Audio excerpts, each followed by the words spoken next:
Welcome to the Windows and Computer channel, and well, if you are on the May and October 2020 updates, that's version 2004 or version 20H2, there is a cumulative update that is optional that appeared on your computer.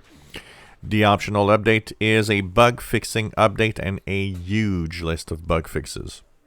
So if you're having issues, if you have something that's just not right, just check it out. Just go to your settings and to Windows Update and Update and Security. Check for updates.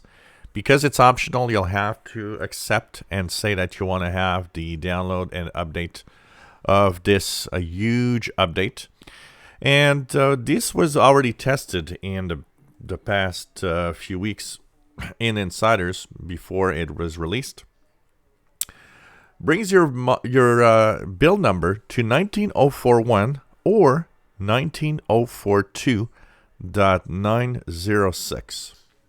There's no security updates in there, so nothing to really go crazy about. If you don't have any problems, I always say it, if it ain't broke, don't fix it. Don't take the time to do anything. It doesn't matter. But if you got something wrong, if you really have a little glitch, a little something that you want to try to fix, this is a very big list of fixes. It goes from apps to Edge to so many things that have little glitches here and there for some users in Windows 10, both May and October 2020 update. So check it out. And if you have problems, like I said, just install this. Once again, no problems. Everything's fine. Just ignore it. It doesn't matter.